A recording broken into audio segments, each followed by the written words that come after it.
What's going on, guys? It's Nick here, back with another video. We went over my top 30 running backs on Wednesday. Time to do wide receivers today. Obviously, these rankings will change throughout the summer, so if at any point you want my exact rankings at that time, you can always see that on my website.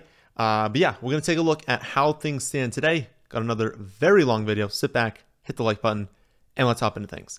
We will start off with how everyone should be starting off this season. Justin Jefferson in S tier. Pretty incredible start to his season. Just a clear number one wide receiver this season. You could argue for one other player that we'll talk about in a second, the only other player in S tier, but I mean, he's coming off 128 receptions, over 1,800 yards, 8 touchdowns, and I mean, let's be honest, he could easily have 12, 13 touchdowns. Like the touchdown upside is even greater than we've seen from him. 662 more receiving yards than any other player in the history of the NFL through their first 3 seasons. That is absolutely wild. Again, clear number one wide receiver this season. If you're not going to go with Jefferson, you'd go with Jamar Chase. Again, I don't think anyone's actually doing that, but he's the only other player where maybe you could make the case for it. If we look at that same sort of metric, so only have 2 seasons for Jamar Chase, how many receiving yards have all the wide receivers in the history of the NFL had through their first 2 seasons? Chase ranks 4th on that list, right behind Randy Moss, right ahead of Jerry Rice. Not bad company to be in, but of course Jefferson first on that list. But the crazy thing also is that's with Chase missing 5 games last season. Again, clear number 1 Jefferson, clear number 2 Chase. I think the rest of this rankings is a little bit more interesting in the top 2. So next up, A tier, Cooper Kupp. And also I'm going to have on the screen, but for those of you listening on the podcast, I will for the rest of these say what their ADP is as well. It's ADP 1 Jefferson, ADP 2 Chase, exactly my rankings are. But this is our first change. So on Underdog, and we're using Underdog positional ADPs because that's the most accurate right now. ADP is 4 for Cooper Kupp. My wide receiver 3, he had 145 receptions for just under 2,000 yards, 16 touchdowns back in 2021, on pace for last season. I feel like a lot of people forget this. His pace before getting injured in week 10 was 153 receptions, over 1,700 yards, 13 touchdowns. He was about to do it again. Then he has the ankle injury. They shut him down for the season because why would they bring him back even if he was good to go late in the year? Now he will be 30 years old. People will be concerned that he's, had this injury. He's had injuries in the past. He's getting older. But, I mean, he's shown no signs of decline in play. And if you look at their other wide receivers, there's nothing. Van Jefferson, Ben Skoranek, Tutu Atwell. The rookie, I think it's Puka Nakua or Nasua. I don't know how you say the last name. But the point is, nothing. They have absolutely no receiving talent behind him. He's going to be very featured in this offense. He's going to be good. All you need to do is stay healthy, and he's going to be an absolutely insane, consistent, and high upside player. Very, very few dud weeks. Like, he's 3rd. I really do think he's pretty clearly a 3rd in the rankings. After that, the only other player I have in this tier, and the only other player I think you can really have compete with him, is Tyreek Hill. Underdog ADP, they have him at 3, so my ranking at 4. That's our one difference there. He's 29 right now, turns 30 next April, so he's going to be 29 during the season. Coming off the best season of his career in the first season without Patrick Mahomes, 119 receptions, over 1,700 yards, 7 touchdowns. So a really, really good season for Tyreek Hill. My only hesitation is that you not only need him to stay healthy, which he's shown no reason to think that he's not going to stay healthy, but it's that for so many of these players, it's like, yeah, you need the quarterback to stay healthy. For the most part, quarterbacks do stay pretty healthy overall. But Tua obviously has the risk with the concussions. And so you kind of add that into it. And that's just like one extra reason for me to say I'm good taking Tyreek after Cooper Kupp. I mean, like Tua almost retired this offseason. It could easily happen. We could be in week 4, week 5. Tua takes another big hit, has a concussion, done for the year. Like, because that is a possibility and because the drop off is so significant when you look at the stats with him and without him, it's enough for me to say, Tyreek Hill, you're awesome, but So are the three ahead of you. They don't have that same level of risk in my eyes, and so I have him at 4. But again, he's awesome. I mean, you're totally fine. All of these are first-round picks. You're taking every single one of the players we talked about right now in the first round. To start off B tier, it's going to be the same 3 we talked about last week. So I'll put them on the screen. It's Davante Adams, Stephon Diggs, and A.J. Brown in that order. Again, if you want an in-depth breakdown on these 3, there's a 20-minute video I posted last week. I'll link that in the description box down below. From a high-level standpoint, I have Adams first because he's still the best wide receiver in football right now. I know he's getting up there in age, but he has not had any sort of decline, so we should assume he's still the best wide receiver in football, or at least, a top 3 wide receiver in the league. I don't think he's going to fall off a cliff this season, and if we're looking at these 3, Adams, Diggs, Brown, they project very, very close to each other, and we think about who has the best chance to have, a league-winning season, someone who, if you rostered them, they're carrying you to the championship, even at, a late first, early second round pick ADP. I think Adams has that more than these other 2 because he has the clearest path to, an 18, 20 touchdown season. He has the highest target ceiling because there's just no real target competition on the Raiders right now. And so just given that upside, if the projections are similar, I would just lean towards Adams. And then I would say Diggs over Brown, just because if we're looking at these offenses, like obviously Buffalo is going to be much more pass heavy than Philadelphia. And so Diggs is projecting for, around 20 more targets. And when you give someone 20 more targets at that skill level, that's going to create a gap. So still awesome. Still like all 3 of these players, but I do think I like the rankings. Again, if you want a deeper one, go check out that video. Just the last thing on Brown. Even last season, like the Eagles were awesome last season. He has a breakout year. He has a career year. He was still 3rd in points per game among these 3, and that's 3rd overall and in points per game. So it's going to take a really good season from Brown to eclipse these 2. But again, starting off B tier, Davante Adams, then Stephon Diggs, then A.J. Brown. After that, we're going to have CeeDee Lamb, I think distinctly 4th on this list. Underdog ADP 8, my ranking 8, and for probably the next, I don't even know, maybe 7 or 8. I mean, we're going to see in a second here. A lot of the ADPs on Underdog are extremely accurate. Obviously, you've got, just these elite level players. You're not going to see someone ranking CeeDee Lamb 20th with an ADP of 8. We kind of know who the top 15, 16 wide receivers are. I think it's once we get into the upper teens, into the 20s, that's where things are going to start to be really different. But don't be surprised when you see that the top 8, 9, 10 are all kind of the similar players. Yeah, I mean, we really know how strong these players are skill level wise, how good their roles are, what their target shares are going to be. We just know a lot of these things, and so we're not going to see a lot of differences by ADP. But yeah, CeeDee Lamb 8th. I still have him projected for 150 targets, even with them bringing in Brandon Cooks to fill that Amari Cooper role. They really want someone who can work deep downfield. They didn't have someone who could do that last season, at least at a consistent level. And if we go back to what we were talking about before with Chase, with Jefferson, if we look at receiving yards over a player's first 3 years in their career, Lamb is 12th all time. So also having a fantastic beginning to his career. Dallas finishes 1st and 4th in points per game over the last 2 years. Nothing to suggest they're not going to do that again. They're going to be a very good offense. The only thing, I want to say holding Lamb back, the only thing sort of holding him back is the touchdown ceiling. He's had 6, 6, and 9 touchdowns over the last 3 years, and that's not bad, right? I mean, for a long time, Stephon Diggs wasn't able to get over 10 touchdowns. It's just that, if he's going to be in that range, obviously that's going to hold him back from being, top 3, right? So I don't think that's a big problem. I really do believe he could have 12 to 13 touchdowns this season. But I guess that's one thing that we just haven't seen yet. And if we're not going to see that, that's kind of why he's not in, say, A tier. If CeeDee Lamb had 10 to 12 touchdowns per season to start his career, and we thought he could make that jump even to 13, 15 touchdowns, he'd be an A tier.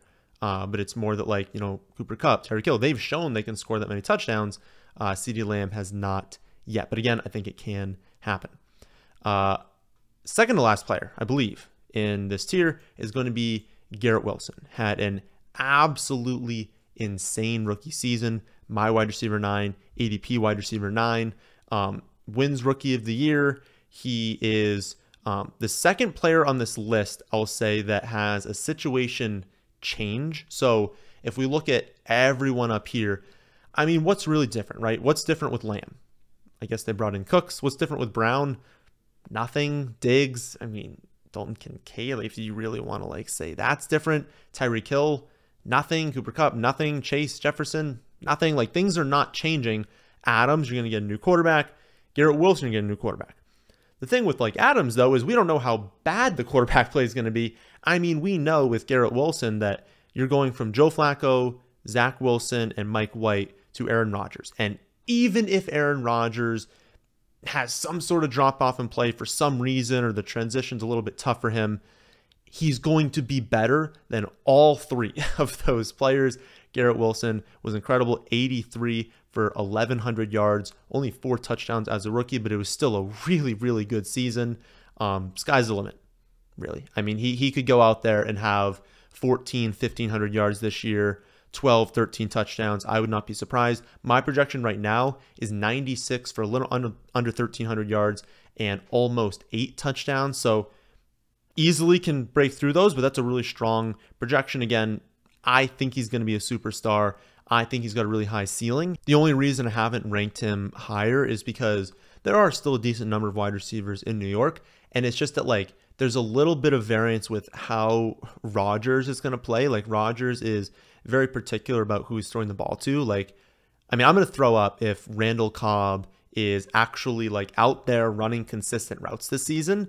But knowing Rodgers, that could actually happen. Like, he just likes certain players. He knows where they're going to be, and he's going to use them. And if he just like decides that he likes Allen Lazard more than Garrett Wilson, then we could see like Allen Lazard have a really good year and Garrett Wilson fall further than we think. Now, I don't think that's going to happen. I think Aaron Rodgers is going to, start playing with Garrett Wilson and be like, this kid's incredible, I have to get him the ball. But it's at least a possibility. And because that's a possibility, whereas it's just not a possibility with these first 4, that's kind of why Garrett Wilson falls to 5th in this tier. Again, 9th for wide receivers.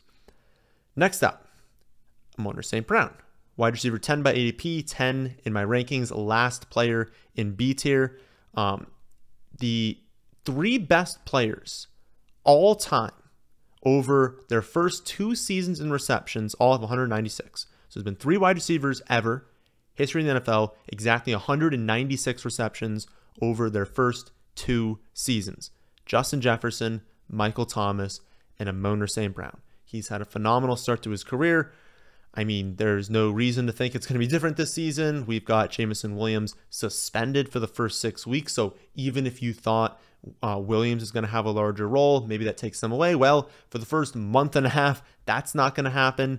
But even when he does, again, I don't like Jameson Williams provides them upside deep downfield. He provides explosiveness to the offense. He is not going to go out there and like out target Amon-Ra St. Brown. And if you look at the roster, really, it's like, no, he's pretty clearly the most talented wide receiver.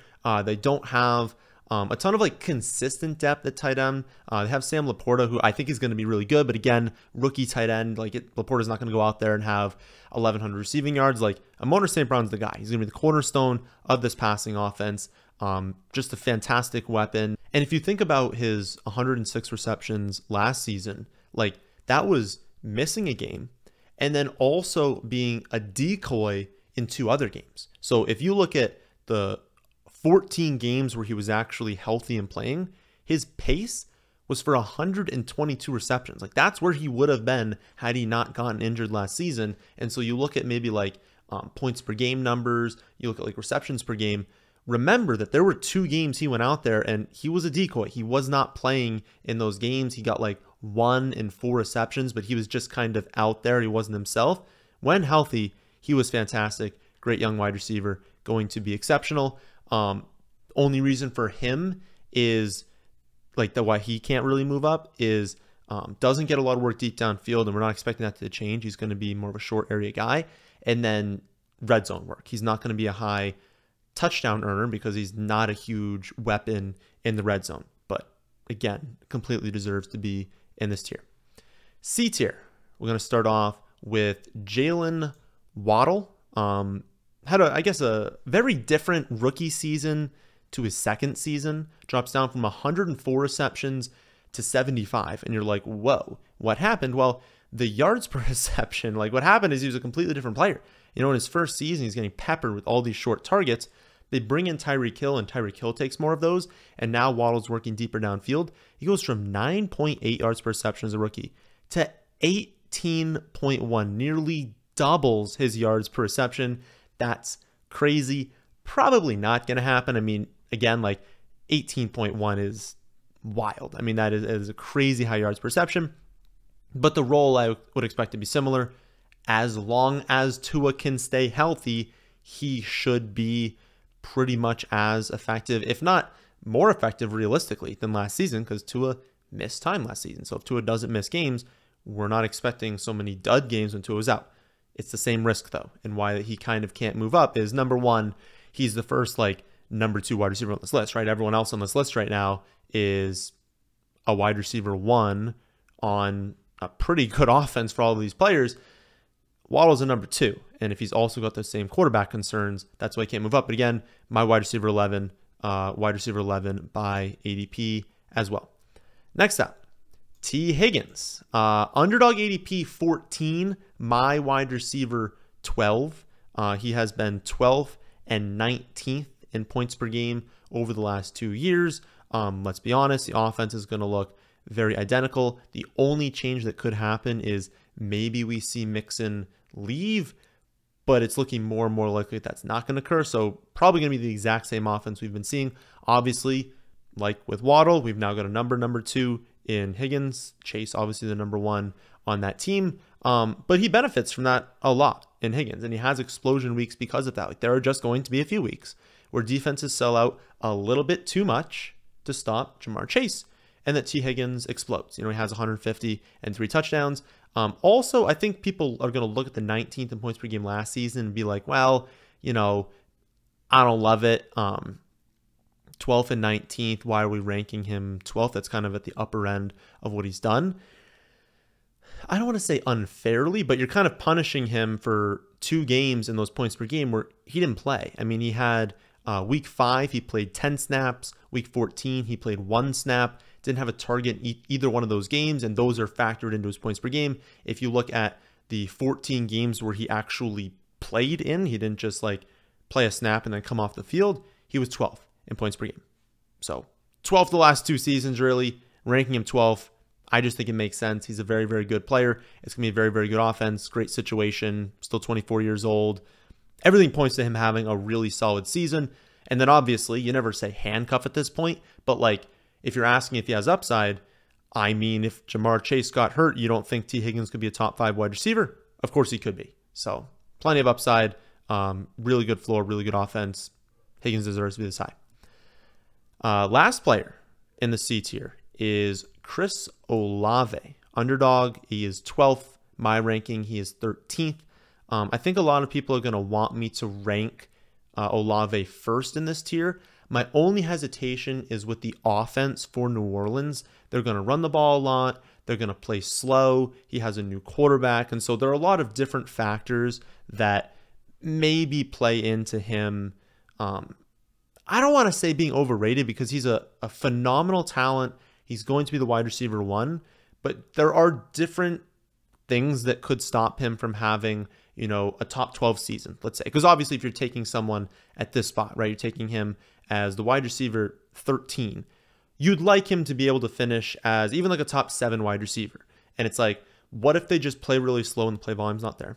What if they have 3 really good running backs, like Kendre Miller, Jamal Williams, and Alvin Kamara are all going to be playing at some point this season. Kamara maybe suspended for a little bit, but they're all going to be playing.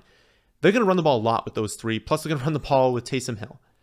What if Michael Thomas stays healthy and he's commanding targets? There's all of these things that could just be okay, maybe he doesn't get the volume that we think. And then what if the chemistry is off with Derek Carr? What if Derek Carr comes in there and isn't as good as, because Andy Dalton was actually okay at times last season? I don't know. A lot of factors to where I like where I have him, and ranking him here, I still get him a decent amount in drafts. And so I don't feel the need to move him up. He still falls to the spot plenty. I like my ranking there at 13. D tier. This is a very unique tier because every single player we're going to talk about here, there's only 3 in this tier. They are all separated by 0.2 points in my projection. So put them in whatever order you want. My suggestion would be, if you're looking at this grouping, honestly, don't be the first. Like if you're kind of coming up, maybe you have a pick towards the end of a round and all 3 are available. Maybe you hold off and hope that one of them is there at that next pick, because I don't think there's really anything separating these 3 players. I think they're all awesome. I'd be fine with all of them on my team, but I don't necessarily want to be first to take them because all 3 I have projected exactly the same. So we've got DeVonta Smith, 1. We've got DK Metcalf, 2. And we've got Deebo Samuel, 3. Again, all very, very close to each other. DeVonta Smith, 15th in points per game last season, 136 targets. Really, really strong for how good of a season A.J. Brown had. Gained just under 1,200 yards, 7 touchdowns. Definitely a lower touchdown ceiling than DK Metcalf and Deebo Samuel. We could see Deebo Samuel have a season like in 2021. He's running for, 6-7 touchdowns. He could receive for another 6-7 touchdowns. Like that could easily happen. And so he's got a good touchdown ceiling. And then DK Metcalf, I don't have to sell anyone on his touchdown ceiling. Let's be honest, he could score. There could be a season where DK Metcalf has 18 touchdowns in his career. That could happen. I don't really see that happening as much with DeVonta Smith. The Eagles are going to run for a bunch of touchdowns. A.J. Brown's a bigger touchdown threat. They still have running backs they can throw to. They still have Dallas Goedert. Like there's a lot of different players. So even though they scored a lot of touchdowns overall, the ceiling for DeVonta Smith isn't as high. But I mean, he could have, 20 more receptions than these 2. And that's kind of why he's still in that grouping, even with the touchdowns. DK Metcalf, 15th. Hurt by JSN, obviously. When you add in a fantastic talent, everyone's projection is going to go down. But it hurts Lockett more than it hurts Metcalf. Metcalf still going to be the X receiver, still going to be a red zone threat, still going to get work deep downfield. It's more JSN's taking the short area targets that Metcalf doesn't really get. So it doesn't hurt him too much, but what it does is it kind of caps his ceiling.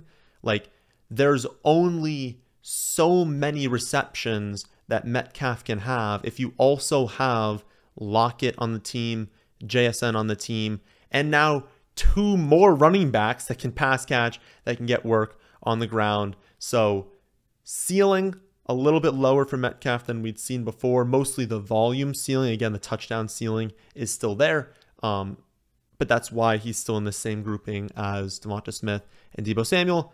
And then Deebo, I will say the one caveat with Deebo and then Aiyuk, who we're going to talk about later, is I am currently expecting Brock Purdy to be the quarterback. If we get Trey Lance as the quarterback, then I'm going to have the 49ers going more run heavy, which means there's going to be, more rushing attempts for the offense, fewer passing attempts. That's going to negatively impact the floor and the ceiling for Deebo and Aiyuk. If we get, Sam Darnold as the quarterback, well, then I'm dropping the efficiency of everyone because Sam Darnold, we just know, is not a good quarterback.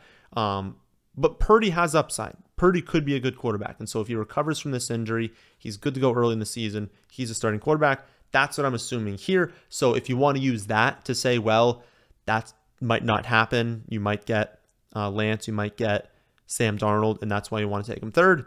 Go for it. It's where I have it in the rankings right now. But yeah, again, all 3 really good picks. Like I think all are going to have really good seasons. I would probably want to just be last, get the best value possible, but all the same. So if you lean one of them over the others, that's totally fine. E tier. We're going to start off with Calvin Ridley, ADP 17, my ranking 17th. He definitely has the highest upside of, I would honestly say, any player remaining in these rankings. They are obviously going to have a very, very good offense in Jacksonville. And I talked about this in the ETN video, but I want to gain my exposure to this offense in the passing environment. I don't really want ETN. If you want to take Tank Bigsby super late, go for it. But I'm not really targeting the rushing offense. I think this passing offense is going to be really good. That's where the fantasy points are. And I want to do that through Calvin Ridley and Trevor Lawrence. If you want to sprinkle in some Evan Ingram, if you want to sprinkle in some Christian Kirk, if he like falls in drafts, go for it. But Calvin Ridley, I really think Calvin Ridley can have an awesome season. Easily has a path to being a top 10 wide receiver. Though I will say this, it was funny. I was like thinking about this video, and then I got a message on Discord asking about Calvin Ridley Dynasty. And I was planning on saying in this video, Calvin Ridley's older than many people think. He is turning 29 in December. I think right now is a really good time to sell high on Calvin Ridley. Again, most people don't understand the age. You know, he's coming into this new offensive environment. There's a lot of hype around him. He's being drafted in, I guess this spot is roughly the like round 3-4 turn in fantasy. The value is up right now. So if you can sell him in Dynasty for like a good value, I would do that. 18th in my rankings, 18th on Underdog is Amari Cooper. I've actually not been getting a lot, so I've completed either the full draft or through the top 30 wide receivers in like 10 to 12 drafts right now. I have Amari Cooper, but it's only on like 1 to 2 teams, which I guess would be like neutral value. I have him around average, but I haven't really been targeting him. It's more been when he happens to fall in a draft, I attack that. I don't want to say like he's a bad pick or anything because I've been drafting him. You know, he's the number 1 on a team that's going to be very pass heavy. But I'll say like I am an Elijah Moore truther. I think he's going to be really, really good. And so maybe that has some hesitation in my mind. But then also if we look at like Amari Cooper's career, he's played in 9 seasons. Like, you know, he's not a super young player. Age isn't a problem. But I'm saying like he's played in a ton of seasons. He hasn't suffered like major injuries. And yet he's never had 1,200 yards, never had double-digit touchdowns. Like it seems like he has the exact same production every single season, which is fine. But at this ADP, I feel like I want to draft someone who has a chance to dominate. I think Calvin Ridley can be a top 10 wide receiver. Deebo Samuel 2 years ago is what, the wide receiver 1 or 2. Metcalf, like I said, could literally score 18 touchdowns. If we're talking about Amari Cooper, we have such a massive sample size of him being good, but not a league winner. And so I think that's the most likely outcome. It's why even ranking him at ADP at 18 here, I don't get him that much unless he falls. So I guess that would be my advice with him. If he falls, grab him. If not, I think it's fine not taking him. Next up, finally, we are getting to some differences here. So for the rest of these picks, we are actually going to be a little bit different from ADP. So Drake London, ADP 25th, my ranking 19th. That's 6 spots different. That's a lot this early in drafts. I think people are overreacting a little bit too much to, because like everyone knows it's going to be run heavy, right? Everyone knows they're not going to throw much and be run heavy. And I think people are like pushing his ADP down further and further because of that. But that's in my projections. I have Atlanta projected for the fewest plays in the league and to be the most run heavy team in the league. Both of those things, which means by far projected them for the fewest pass attempts in the league. So that's in my projections, and he still works out to the wide receiver 19. He was phenomenal as a rookie. He had a 29.4% target share, a 32.6% red zone target share. He was second in the league with a 32.4% target rate on his routes run. Like when he goes out there and runs a route, the ball goes to him. He was drafted super early. They have high draft capital invested in him. They don't have talent behind him in the wide receiver core. They still have Pitts. I think Pitts can have a good season, but it's Pitts, it's London, and it's no one else. Obviously, they're going to have Bijan, but I'm talking about like the pass catchers for tight ends and wide receivers. He's an amazing talent. I think he's another player where it's like if I'm looking at Amari Cooper or Drake London could exit this season with like a 32% target share, could have, 1,400 yards, 12 touchdowns, and Amari Cooper is going to have his like 10th straight 1,050 yard season with 7 touchdowns. Like that's how I kind of view the situation. So if you want to be safe, go Amari Cooper. If you're trying to do like a league winner, go with London. I don't think people are viewing London as a potential league winner because everyone is talking about the play volume. Again, in my projections, I have that being true. He still works out really, really nicely. Next up, another player that I'm higher on than ADP, Keenan Allen, Underdog ADP 24, my wide receiver 20. If we look since 2017, he's been 4th, 18th, 10th, 11th, 14th, and 12th in points per game. So at an ADP of 24, you're getting a significant value to what he has provided over the last, 6 seasons. So I don't really see ranking him 20th as being too egregious. This is his age 31 season, so that's like the biggest concern. But again, Adams is 31, Diggs is turning 30, Tyreek Hill is 29, so he's not like way older than a lot of these players, and they're going much earlier in drafts.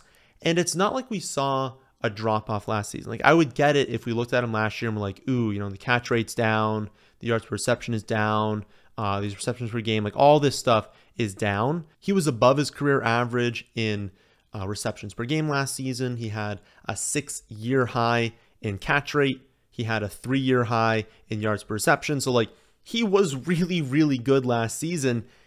And it's honestly fine. Like, if you told me Keenan Allen's going to miss 2 to 3 games this season, but you get him at a significant discount to what he's provided you in points per game over the last 6 years, I'll be like, okay, so in those few games, I'll figure out something else to start. If he's not costing me nearly as much draft capital as he has in the past, I can still get that good production. If he misses a few games, so be it. I'll figure it out.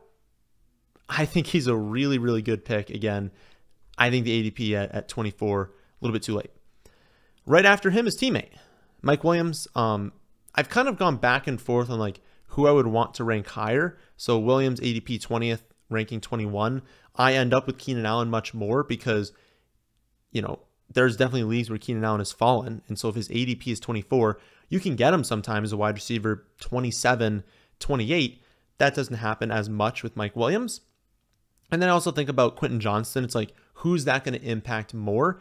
In my eyes, it impacts Mike Williams more just because Quentin Johnston, obviously, they've talked about how much they like him on the outside. They're going to use him on the outside. And if we're thinking about the upside for Keenan Allen versus Mike Williams, with Mike Williams, it's like, well, they'll use him how they did to start, 2021, when he was like the wide receiver 1 for the first month or 2 of the season when they were just featuring him in the offense. That's how he hits up his upside. Keenan Allen hits his upside and what we want here in just that he keeps having that role over the middle of the field and getting a ton of targets. I think that can happen. I don't think that 2021 can really happen for Mike Williams if Quentin Johnston is there, because Johnston's going to take some work downfield away from Mike Williams. Well, Keenan Allen doesn't get that, so who cares? He's going to take some of those design looks away from Mike Williams. Okay, Keenan Allen doesn't really operate in that way. He just gets open in the middle of the field. And so it's like Quentin Johnston's much more similar to what Mike Williams does. And if anything, it's like fewer of those design targets are going away, or more of those targets are going away from Williams into Johnston because they want to design him plays. They talked about how they need more yak. They need more like explosiveness and just getting people the ball and having them create after the catch. I feel like those targets are coming away from Mike Williams and not coming away from Keenan Allen. And if I'm wrong, I would rather be wrong on the player who has a later ADP, not earlier. So I lean Allen over Mike Williams. Both fine, but I don't know. Mike Williams doesn't fall as much as Keenan Allen does. Keenan Allen, because he's older, craters more in drafts. Next up, DeAndre Hopkins. Last player in E tier. Everyone else is going to go in F tier. ADP 22, my ranking 22. Kind of hard to know. Like, my ranking here is assuming he stays on Arizona, but there's so many unknowns. Like, does he get traded away? Well, now, where's he going, right? I have no idea how to project that if I don't know where he's going. Number 2, when's Kyler coming back? Like, is Kyler coming back in week 6, week 12? Not at all. Like, we have absolutely no idea right now. That's going to have a major impact on how much we value DeAndre Hopkins. So I haven't really been targeting him, but if you're in a league where he falls as well, I'm not afraid to get him, because even though he's getting up there in age, like, he's still a very, very talented player, going to be very good. It's just like, it's so tough to know what's going to happen. And I feel like people maybe are being a little bit too optimistic. It's pretty likely that Kyler is not going to be back early in the season, and maybe people are factoring in that possibility a little bit too much. But yeah, I have him at 22. I don't know. I typically lean towards like quarterback, running back, tight end. Like I just want to get to that range and I don't want to take him. I don't want to like reach the next wide receivers. I just say, it's okay. I'll go to a different position. Starting off the F tier, our final tier here, Terry McLaurin, another player I have ahead of ADP, but I feel like I've been drafting him a little bit too much because he goes against how I draft. You all know I want upside. I want to draft a player who I can see a ceiling with. Is that even really the case with Terry McLaurin? He's been the wide receiver 28, 20, 34, and 22 in points per game over the last 4 years. I mean, the 4 years of his career. Not his fault. He has no one that's been capable of getting him the football. He's a very good wide receiver, but that's not going to change this season. We know the Commanders are not going to be a good offense. They're not going to have good quarterback play. And so he's probably going to finish in that 20 to 25 range. And so I project him at 23, but I think he should be another player we look at where it's like, yes, this is the projection, but is there a path to top 10 production? Maybe not, especially with Jahan Dotson now in town. He's a very talented wide receiver as well. And so I think I need to be more patient with Terry McLaurin and say, make sure he's a discount by ADP. Make sure he's fallen in the draft. If he goes 26, make sure you're taking him at 28, 29, 30, not at 23 or have him ranked. And that's also, whenever there's a player like that, don't be shocked if you see McLaurin kind of fall in my rankings, because those are the easiest players to be like, okay, I shouldn't be taking him this high. The upside's not there. And I drop him in the drafts. Chris Godwin up next. Another player I like ahead of ADP, but I'd be more willing to take Godwin. So if I think about these two players, Godwin has a higher ceiling. I don't even care that Baker Mayfield's a quarterback right now. Godwin has a higher ceiling than Terry McLaurin this season. Underdog ADP 30. My wide receiver 24. I think people have kind of forgotten how bad Brady was last season. Like, Brady had his worst season ever in touchdown rate. It's 21 years as starter. He had his second worst season in yards per attempt, his worst season in quarterback rating. Like, I know Baker's bad, but Brady wasn't good last season, and that kind of fed into Godwin not being amazing. Also, Godwin coming off a torn ACL. Like, there were reasons that Godwin was not phenomenal last season, and it's not like he was bad. He was still a decent quarterback, or he was still a decent wide receiver. Baker, not good, not expecting him to be good, but he's very aggressive. And if we think back to the best season Chris Godwin's ever had, well, what do we think? Winston's good? Like, Winston's also not a good quarterback, but he's aggressive, and he was able to just chuck the ball around, not expecting Tampa Bay to run the ball a ton.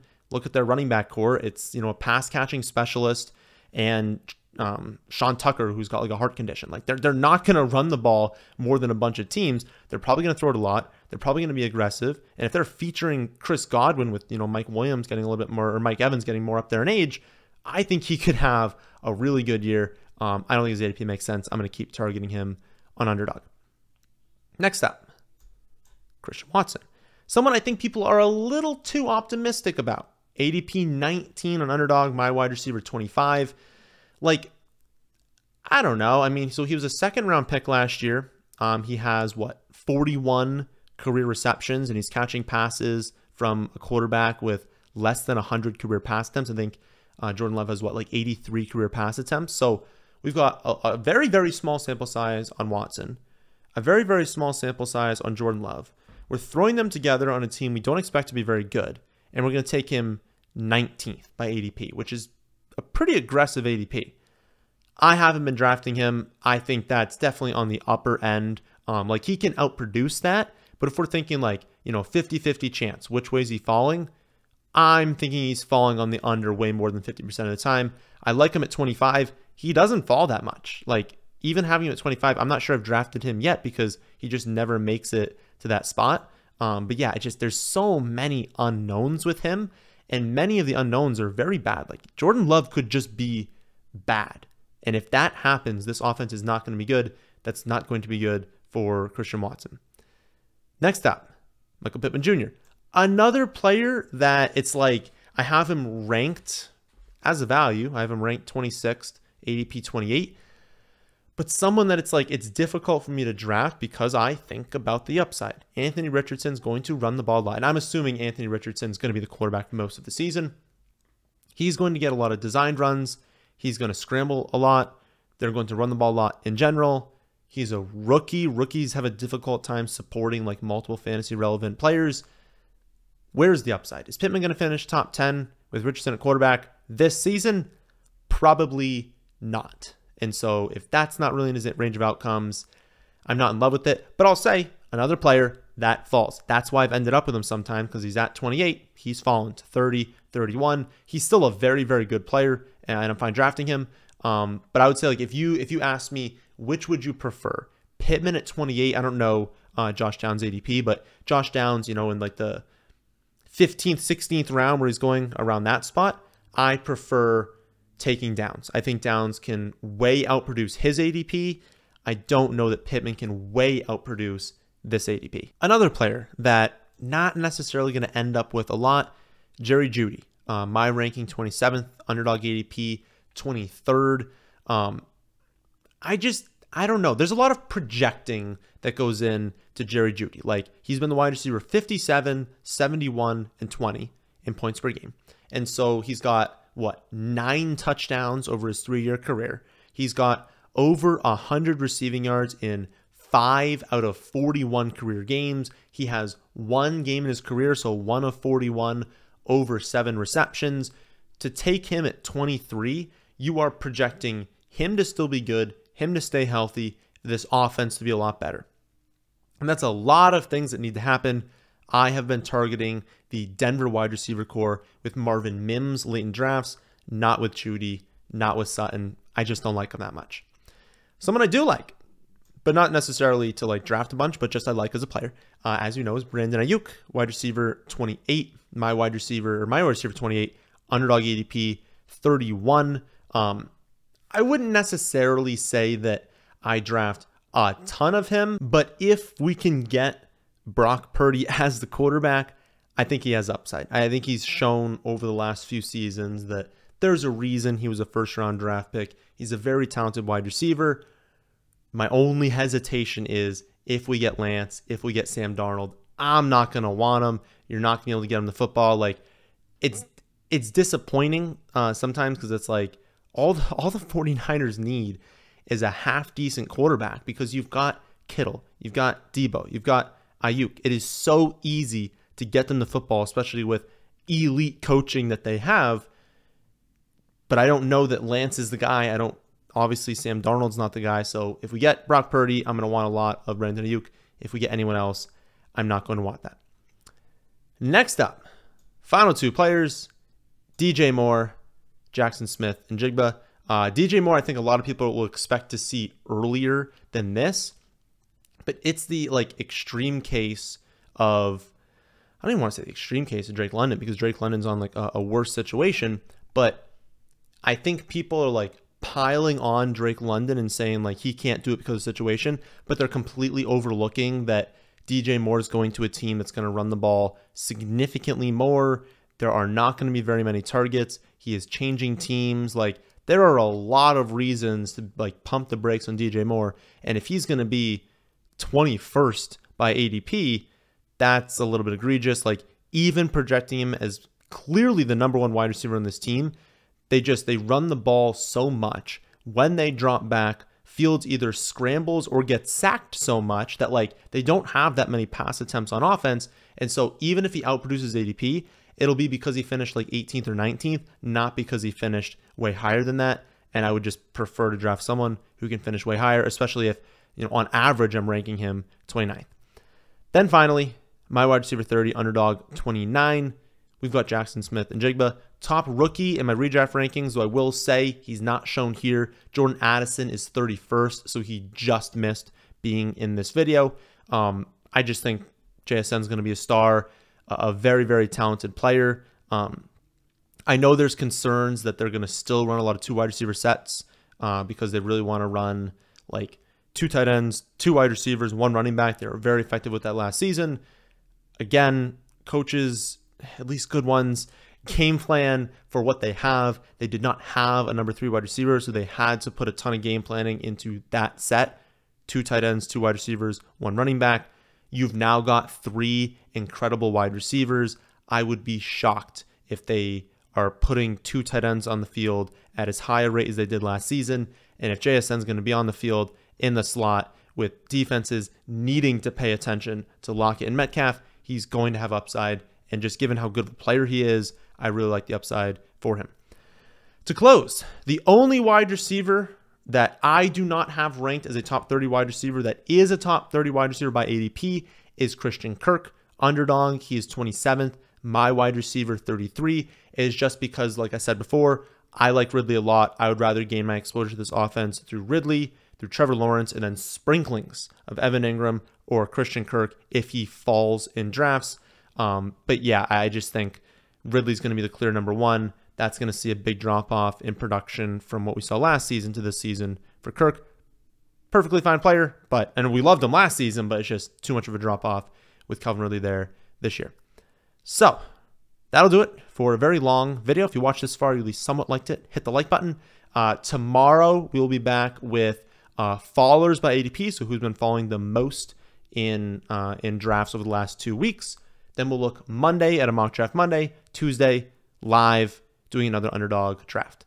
That, my friends, is in this one. Hope you all enjoy. If you did, how about hitting the like button? How about subscribing to the channel if you're new here? Thanks for watching.